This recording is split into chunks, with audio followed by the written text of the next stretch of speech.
Bonjour à toutes et à tous, bienvenue dans une nouvelle capsule comics, notre format dédié aux reviews des sorties en librairie comics. Et aujourd'hui, on va parler d'un très gros classique avec la sortie en collection petit prix d'un récit culte Spider-Verse. Donc, pour ceux qui ne sont pas encore au courant, Panini, depuis plusieurs mois, voire même plusieurs années maintenant, édite des albums dans une collection qui s'appelle le Marvel Poche, qui sont des rééditions en fait à petit prix de leur publication. Et au mois d'avril, il me semble, il y a eu une salve de 4 titres avec Old Man Logan, Deadpool, Massacre Marvel et comment dire, Planet Hulk, et enfin le Spider-Verse, Spider-Man Spider-Verse, comment dire, ce récit culte de Dan Slott, Olivier Coipel et Giuseppe Camuncoli. Alors, en gros, qu'est-ce que c'est que Spider-Verse? Eh ben, imaginez en fait tous les Spider-Man du multivers réunis pour sauver l'univers. Vous y ajoutez un cochon, vous y ajoutez Tante May, des vampires cosmiques, plein de Spider-Man différents, et bienvenue dans le Spider-Verse. Voilà un petit peu le point de départ, le pitch, on va dire, de cette aventure. Alors, ce qui est intéressant avec Spider-Verse, c'est que pour comprendre le point de départ, c'est que les super vilains de cette saga, ce sont les héritiers, ce sont des espèces de vampires interdimensionnels qui se nourrissent en fait des différents Spider-Man des différents univers. Morlun, moi je veux dire Morlun, est un de ces héritiers que l'on connaît bien, puisqu'il est apparu dans les premiers épisodes du run de Straczynski, alors que vous pouvez retrouver d'ailleurs dans cette même collection poche à tout petit prix et que je vous conseille énormément. Donc c'est l'une des autres collections Spider-Man de cette comment dire, de ce label, de cette collection. Et eh bien, ces héritiers traquent les différents Spider-Man pour s'en repaître. Et donc, ben, il y a un moment donné, forcément, le Spider-Man que l'on connaît, c'est-à-dire notre Peter Parker, va bien se retrouver confronté à ce groupe des héritiers.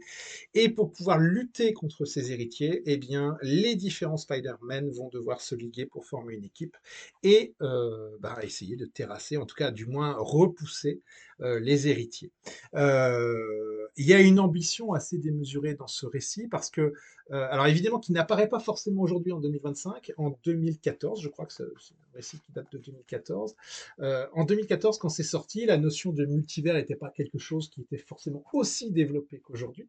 Je ne veux pas dire que ça n'existait pas et que Dan Slott a tout inventé, c'est pas vrai, parce que on peut remonter dans les années 60 avec le Flash, qui vivait déjà des aventures dans le multivers, mais là, il y a une espèce de démesure dans le travail de Dan Slott qui rend la chose assez, il faut bien le dire, assez savoureuse et puis particulièrement agréable à lire. Alors, pourquoi il y a une démesure? D'abord parce qu'il y a plein de Spider-Man différents, que ce soit Spider-Gwen, que ce soit le Spider-Man 2099, que ce soit May Parker, la Spider-Girl des années 90, pour laquelle j'ai déjà consacré une capsule comics sur ce podcast, que ce soit Spider-Cochon, que ce soit le Spider-Man noir, Spider-Punk, enfin bon, le Spider-UK, enfin il y en a plein. Voilà. C'est du Spider-Man à foison. Parfois, il y en a même qui font une apparition d'une case. Quoi. Vous voyez, il y a un Spider-Man loup-garou à un moment donné, voilà, qu'on n'avait pas vu, je crois qu'on n'avait pas vu avant, et qui apparaît. Donc, c'est le plaisir, c'est ça, c'est cette espèce de démultiplication. Alors, c'est presque un plaisir de fan service, mais moi, je prends, parce que je prends énormément de plaisir à lire ça. C'est bourré de clins d'œil, d'humour. Et puis, il y a aussi, à un moment donné, moi, quelque chose que j'ai bien aimé, c'est que nous avons aussi une relation entre le Peter Parker et le supérieur Spider-Man. Le supérieur Spider-Man, c'est Otto Octavius. Et je trouve que c'est plutôt bien foutu dans cet album aussi, cette relation-là. C'est-à-dire le fait que les deux se retrouvent à devoir travailler ensemble et essayer de trouver une solution ensemble, et ben, ça rajoute évidemment au, comment dire, au plaisir de la chose. C'est savoureux, c'est bien fait. Alors, au-delà de la trame principale, là vous avez les épisodes principaux. Hein. Pour information, c'était même pas un event particulier hein, chez Marvel, le Spider-Verse au départ. Ce sont des épisodes d'Amazing Spider-Man, hein. C'était dans la saga, dans la série régulière, pardon. C'était même pas un event Marvel à part. Et évidemment, ça l'est devenu vu l'ampleur de la chose. L'autre chose qui rend la chose savoureuse, c'est que bon, il y a eu plein de tie-in, il y a eu plein d'épisodes à côté de Spider-Verse. Là, vous avez, on va dire, la quintessence, ou l'essentiel, on va plutôt dire. Et puis, Panini a aussi rajouté dans cet album les 2 tomes de Spider-Verse.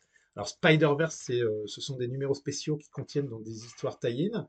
Et ces Spider-Verse permettent de se rendre compte aussi de la démesure de ce projet. Et je dois dire que cette édition, elle est intéressante parce que Panini insère en fait ces épisodes aux bons endroits pour lire ça en continuité. Alors ça enrichit le récit originel parce que ça nous permet de voir plein de Spider-Man différents. On a la Lady Spider-Man dans une ambiance steampunk. On va avoir un Spider-Man, je ne sais pas si vous vous rappelez de ces, de ces, euh, de ces strips Spider-Man. Chez nous, c'était sorti chez, je crois, dans Télépoche à l'époque. Et puis Panini les avait réédités récemment. Donc là, bah, vous avez ce Spider-Man-là, des strips qui apparaît aussi, avec, comment dire, Tom Grummett et Dan Slott qui essayent de reproduire le côté strip, justement, de cette époque. Bref, il y a une diversité de Spider-Man. Vous en avez plein. Un Spider-Man indien. Bon, enfin, il y en a dans tous les coins. C'est super rigolo à voir, évidemment. Et c'est ce qui fait aussi le plaisir de cette lecture, c'est que bah, c'est ce trop-plein de Spider-Man. Alors, du coup, il y a vraiment beaucoup de personnages qui ne sont pas forcément beaucoup développés. Donc, ça donne parfois des instants, des moments, certaines trames qui sont un peu dispensables. Ça aurait mérité peut-être d'être un peu plus simplifié ou concentré, mais bon, du coup, ça aurait perdu aussi de son charme parce que, évidemment, comme je le dis, bah, ça fait partie du plaisir de la chose d'avoir tous ces Spider-Man. Côté dessin, on a Olivier Coipel, notre Français, qui réalise des planches absolument sublimes, hein. C'est très très beau. Bon, évidemment, moi, ce que je reproche toujours à Olivier Coipel, c'est les fonds. C'est-à-dire que les fonds sont quand même pas très très recherchés, mais par contre, ça se lit comme du petit lait, quoi. C'est super agréable à lire. Et puis, il est secondé, entre guillemets, par Cameron Collie, qui était un dessinateur régulier aussi de l'époque de Dan Slott. Et Cameron Collie ne démérite pas, parce que je trouve que ses planches sont tout aussi belles, tout aussi intéressantes que celles de Coipel. Bref, c'est à la fois, ils ont des styles qui sont différents, mais il y a une cohérence générale qui est maintenue, et ça, c'est à noter, parce que c'est pas forcément toujours le cas. Et puis, notons aussi la colorisation de Justine Consort, qui apporte de la lisibilité, qui fait en sorte que ça soit jamais fouillis, qui crée aussi une harmonie entre les différents épisodes, et ça fonctionne bien. Bon, alors, donc, du coup, pourquoi cette réédition vaut le coup? Bah, d'abord parce qu'il y a un rapport qualité-prix qui est quasiment imbattable. Pour moins de 10 balles, vous avez une super saga, quoi. Donc, c'est dense, c'est généreux, c'est fun, vous vous ennuyez jamais. Bon, pour les fans de Spider-Man, déjà, si vous êtes fan de Spider-Man et que vous n'avez jamais lu Spider-Verse, bah, il est peut-être temps de vous y mettre, les gars, donc c'est idéal. Et puis, si vous avez aimé les films Sony, les films d'animation Sony au cinéma, que ce soit New Generation ou bien Spider-Verse, Into the Spider-Verse, bah voilà, c'est une porte d'entrée idéale, vous ne serez pas perdu, vous verrez en fait quel est le matériel original, vous allez revenir à la base de ce qu'est le Spider-Verse. Et puis de manière générale, si vous vous intéressez à Marvel et à cette notion de multivers, bah, c'est là aussi une porte d'entrée assez idéale pour s'y mettre. Ça a aussi l'énorme avantage de ne pas avoir besoin d'avoir lu quoi que ce soit avant, ni de lire quoi que ce soit après.